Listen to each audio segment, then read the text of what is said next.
আৰক্ষীৰ জালত মহাপ্ৰবঞ্চক আলেখ্যপ্ৰাণ শইকীয়া।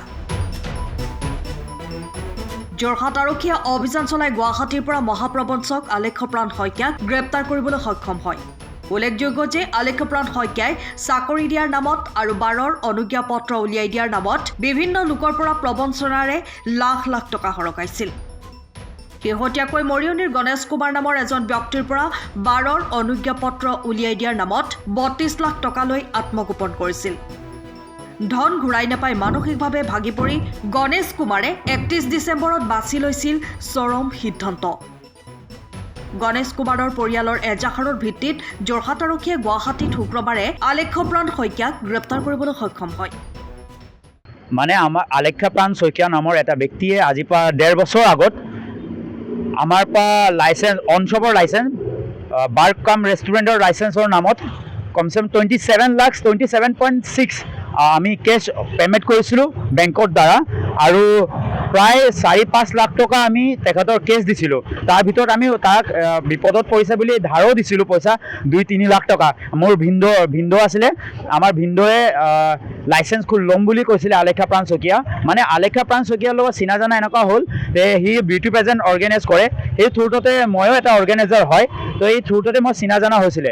চিনা জানা হোৱাৰ পাছতে সি মোক কৈছিলে যে মই এটা বাৰ কাম ৰেষ্টুৰেণ্ট খুলি আছোঁ, তোমালোকেও যদি কৰিব বিচাৰা কৰিব পাৰা, তোমালোকে কৰিলে এইটো হ'ব, আমাৰ পইচাটো কমি যাব।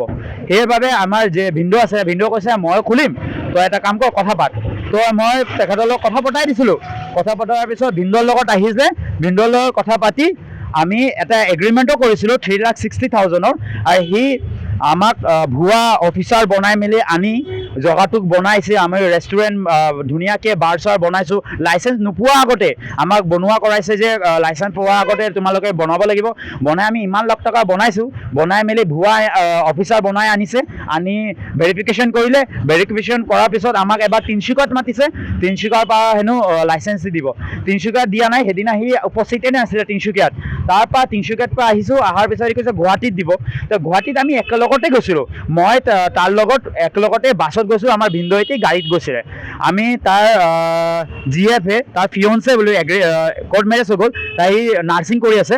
তাৰ কলেজৰ সন্মুখতে য'ত PG লৈছে সন্মুখতে আমাৰ গাড়ী ৰখি আছিলে। আমাৰ গাড়ী ৰখোৱাৰ সময়ত সি কৈছে মই ভিতৰৰ পৰা আহি আছোঁ, তোমালোকে অকণমান ৱেইট কৰা। আমি ভিতৰৰ পৰা আহি আছোঁ কৈ তেখেত ওলাইছে যে আমাৰ পৰা আজি ডেটলৈকে আজি কেইবা মাহ ধৰি যে পলাতন, সেই পলাতনে আমাৰ ভিনদেউ সেই ডিপ্ৰেশ্যনত, আমাৰ ভিনদেউ জ্বৰ পৰা যিমান বেংকৰ পৰা তাৰপিছত সোণৰ দি চব দি ইমান টকা দি তেখেত পইচা দিছে তেখেতক, সেই ডিপ্ৰেশ্যনত ইমান প্ৰেছাৰাইজত তেখেত ডিপ্ৰেশ্যনত গুচি গ'ল। দুবাৰকৈ এটেম্প কৰিব লৈছে ছুচাইডকৈ, দুবাৰকৈ হেং লগাব লৈছিলে। আমাৰ বাচ্চাকেইটা আছে চব বচাই দিছে। লাষ্ট 31st নাইটত 31 ডিচেম্বৰ 2024 তেখেত চাদৰ পৰা পৰি যায় নিজে জঁপিয়াই দিয়ে। সেইটোতো এতিয়া আমি নাজানো। আমাৰ ভাইটি যেতিয়া পিকনিক খাই আছে, তেখেত ডিপ্ৰেশ্যনতে আছিলে, তেখেতৰ আমাৰ ভাইটি জবৰদস্তি লৈ গ'ল। অকণমান হেপিনেছৰ কাৰণে তেখেত কাৰো লগত কথা নাপাতে। আমি ধাবাটো খুলিছোঁ, সেই বাৰ খুলিম বুলি যোনটো বনাইছিলোঁ সেইটোত আমি ধাবা খুলিছোঁ, কাৰণ কি আমাৰ হাতত লাইচেন্স নাই যেতিয়া আমি ধাবা চলাইছিলোঁ। এই ধাবাটো বন্ধ কৰি দিলে। তাৰপিছত বন্ধ কৰাৰ পিছত ঘৰতো নোলায়, খালি অকল ঘৰতে থাকে, কাৰো লগতো ইমানো কথা নাপাতে। সেইবাবে আমাৰ ভাইটি জবৰদস্তি লৈ গ'ল, চাদৰ পৰা নাচিছে। তাৰপিছত নাচা মেলা হ'ল, তেখেত আৰু নাচা নাই বহিলে। আমাৰ ভাইটি চাইডত গৈ ওপৰতে চাদৰ এক মঞ্জিলাত আছিলে, মঞ্জিলাৰ ওপৰতে আগুন টাবি আছে। ফটককৈ এটা শব্দ পাই ঘূৰি চালে, যে পেণ্ডেলটো য'ত পেণ্ডেল কৰিছিলে সেই পেণ্ডেলটো ছিঙি পৰিলে, আৰু তলত নামি চাই তেখেত পৰি আছে, ব্লাড হৈ আছে। তেখেতক আমি ডাইৰেক্টলি তাৰপৰা 108ত, মই নাছিলোঁ অন দ্য স্পটত, বায়ে ফোন কৰিছে মোৰ ডাঙৰ বাই, অন দ্য স্পটতে মই গৈ তেখেতক 108ত উঠাই আনি JMCSত লৈ আনিলোঁ। তাত ডিক্লেয়াৰ কৰিলে তেখেত ডেড। তাৰপিছত আমি পষ্টমৰ্টম কৰালোঁ। পষ্টমৰ্টম কৰাৰ পিছত আমি আৰক্ষী থানাক যোৰহাট আৰক্ষী থানাক আমি অৱগত কৰাইছিলোঁ। আগতে সেই কেছ চলি আছিলে, কিন্তু কিবা কাৰণবশতঃ নাজানো তেখেতলৈ অকণমান পলম হৈছে। যিহেতু পলম হোৱাৰ বাবে মই 1 তাৰিখত আহিছোঁ। গোটেইকালি আহি তেখেতক ক'লোঁ, ছাৰক কোৱাৰ পিছত কৈছে মই ষ্টেপ লৈ আছোঁ। লোৱাৰ পিছত খবৰ পালোঁ তেখেতক ধৰি গুৱাহাটীত ধৰিছে, তেখেত আহি আছে। তো মই সেইটোৱে সকলো অসমবাসী ৰাইজক অকণমান ভাবোঁ যে এনেকুৱা মানুহৰ পৰা অকণমান দূৰত থাকিব। আমাৰ জীৱনটো নষ্ট হ'ল, আমাৰ পৰিয়ালৰ জীৱনটো নষ্ট হ'ল। আমাৰ সৰু সৰুকৈ আমাৰ ভাগিন দুটা আছে, এটা ক্লাছ 1ত পঢ়ি আছে, এটা ক্লাছ 4ত পঢ়ি আছে। জীৱন আমাৰ একেবাৰে ধ্বংস হৈ গ'ল। আমিতো পইচা পালেও আমি জীৱনটোত আমি আমাৰ ভিনদেউক আনিব নোৱাৰিম। তাৰ বাবে আমি সতৰ্ক হ'ব লাগে। আৰু আমি ৰিকুৱেষ্ট কৰিছোঁ, অসম চৰকাৰকো ৰিকুৱেষ্ট কৰিছোঁ, আৰক্ষী পুলিচকো ৰিকুৱেষ্ট কৰিছোঁ, তাক ন্যায্য বিচাৰ আমাক পাব লাগে আৰু তাক ডাঙৰকৈ ডাঙৰ পানিছমেণ্ট দিব লাগে। আৰু তেখেতলৈ যদি পানিছমেণ্ট দিব নোৱাৰে তেতিয়া আমাক এৰি দিয়ক, আমি আইন হাততো ল'ব পাৰিম। এনেকুৱা মানুহ আমি ৰাখাতছে নাৰাখাই ভাল। এটা মানুহৰ কাৰণে নহয়, তেখেত বেলেগ বেলেগ মানুহৰ পৰা আমাৰ ওচৰত ঢেৰ প্ৰুফ আছে আৰু ছাৰেটোৰ ওচৰতো আছে বহুত প্ৰুফ। তেখেত আমাৰ পৰা নহয়, বেলেগ মানুহৰ পৰা ইমান টকা লৈছে, কমচে কম 1 CRৰ পৰা অধিক, 1 কৰোৰৰ পৰা অধিক তেখেতলৈ পইচা লৈ থৈছে। আমাৰ পৰা যদি টোটেল 32 লাখ লৈছে, তেনেহ'লে এনেকুৱা মানুহ আমাৰ ওচৰত প্ৰুফ আছে। 15 লাখ 12 লাখ লোৱা মানুহ আছে।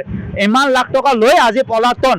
এনেকুৱা মানুহক এতিয়ালৈকে ধৰিব পৰা নাই। এতিয়ালৈকে আজি কি হ'ব? আনিব, আকৌ জেলত দিব, বেলত আহিব।